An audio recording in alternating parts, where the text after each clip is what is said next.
অল্প পরিমাণ ডালিয়া আর কিছু সবজি দিয়ে স্বাস্থ্যকর দারুণ টেস্টি রেসিপিটি আপনারা বাচ্চাদের স্কুল টিফিনেও তৈরি করে দিতে পারেন কিংবা নিজেরাও ব্রেকফাস্ট বা ডিনারে বানিয়ে খেতে পারেন।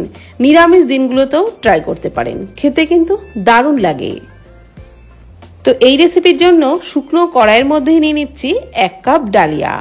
এবার ডালিয়াটাকে শুকনো করেই ভেজে নেব, মানে তেল কোনো কিছুই কিন্তু দিইনি, এইভাবেই শুকনো করে ডালিয়াটাকে ভেজে নেব।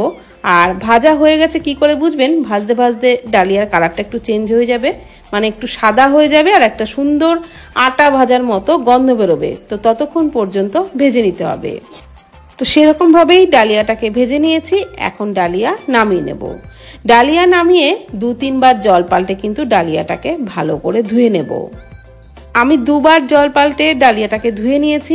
এখন একটা বড় ছাঁকনির মধ্যে ডালিয়া নিয়ে নিচ্ছি আর এইভাবে ছাঁকনিতে একটু ছড়িয়ে দেব যাতে করে ডালিয়ার ভিতরে এক্সট্রা জলটা একদম ঝরে যায়। এখন কড়াইয়ে নিয়ে নিচ্ছি জল। 1 কাপ ডালিয়া নিয়েছিলাম আর তার জন্য জল দিয়ে দিচ্ছি 2.5 কাপ মতো। পরিমাণ মতো লবণ দিয়ে দিলাম, 1/2 চামচ হলুদ দিয়ে হলুদ আর লবণটাকে জলের সাথে ভালো করে মিশিয়ে দিলাম। এখন দিয়ে দিচ্ছি জল ঝরিয়ে নেওয়া ডালিয়া। ডালিয়া দেওয়ার সাথে সাথেই কিন্তু একটু নাড়াচাড়া করে নিতে হবে। তারপর ঢাকনা চাপা দিয়ে ডালিয়াটাকে সিদ্ধ করে নেব। তো 5-7 মিনিট মতো ফুটিয়ে নিয়েছি। এখন কিন্তু ডালিয়ার জলও শুকিয়ে গেছে আর ডালিয়াও প্রায় সিদ্ধ হয়েই গেছে। এইবার গ্যাসের ফ্লেম বন্ধ করে দেব। তো বন্ধুরা, জলের মাপটা কিন্তু ঠিকঠাক রাখবেন। এখানে যেরকম আমি 1 কাপ ডালিয়ার জন্য 2.5 কাপ জল নিয়েছি, তাহলেই কিন্তু রেসিপিও পারফেক্ট হবে। এইবার আরেকটি কড়াইয়ের মধ্যে 4 টেবিল চামচ সাদা তেলে 2 টেবিল চামচ ঘি দিয়ে দিলাম। ঘি আর তেলটাকে মিশিয়ে নেওয়ার পর দিয়ে দিলাম একটা শুকনো লঙ্কা, 2টো তেজপাতা। লো ফ্লেমে নাড়াচাড়া করে এগুলোকে একটু ভেজে নিলাম। তারপর দিয়ে দিচ্ছি একদম ছোট টুকরো করে কেটে নেওয়া গাজর। আর গাজর দেওয়ার পরপরই একটু লবণ দিয়ে দিলাম যাতে গাজরটা তাড়াতাড়ি সফট হয়। লবণ দিয়ে গাজরটাকে নাড়াচাড়া করে খুব ভালো করে একটু ভেজে নিচ্ছি।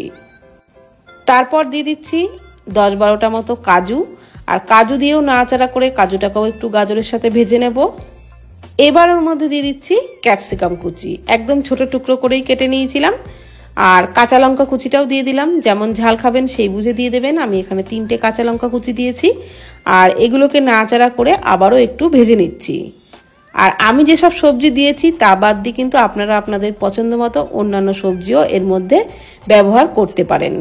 দিয়ে দিলাম কয়েকটা কিশমিশ, 10-12টা মতো কিশমিশ দিয়ে দিলাম। কিশমিশটাকেও একটু নাড়াচাড়া করে নিচ্ছি। এইবার অল্প করে কিছু মশলা দিয়ে দিচ্ছি, 1/2 চামচ করে জিরে গুঁড়ো, ধনে গুঁড়ো আর একটু লঙ্কার গুঁড়ো, সামান্য একটু 1/2 চামচেরও কম দিলাম গরম মশলার গুঁড়ো।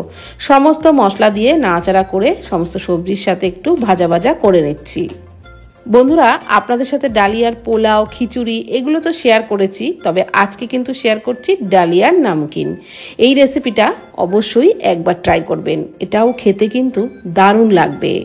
তো সমস্ত সবজি আর মশলা ভেজে নেওয়ার পর যে সিদ্ধ করে রেখেছিলাম ডালিয়া লবণ হলুদ দিয়ে, সেটাকে প্রথমে অর্ধেকটা দিয়ে একটু নাড়াচাড়া করে নিচ্ছি। তারপর বাকি অর্ধেকটাও দিয়ে দেব। যেহেতু পরিমাণে একটু বেশি আছে সেই কারণে অর্ধেকটা করে দিয়ে নাড়াচাড়া করে সমস্ত সবজির সাথে ভেজে নিচ্ছি। আর প্রথম দিকে একটু দলা পাকিয়ে থাকলেও এটা একটু নাড়াচাড়া করে ভাজতে ভাজতে দেখবেন কিছুক্ষণের মধ্যেই একদম ঝরঝরে হয়ে গেছে। টেস্টের ব্যালেন্সের জন্য আমি কিন্তু এর মধ্যে একটু চিনি দেবো, আপনারা পছন্দ করলে দেবেন, না পছন্দ করলে না দিলেও হবে। 1/2 চামচ মতো চিনি দিলাম, তবে চিনি দিলে কিন্তু স্বাদটা আরও বেশি ভালো হবে।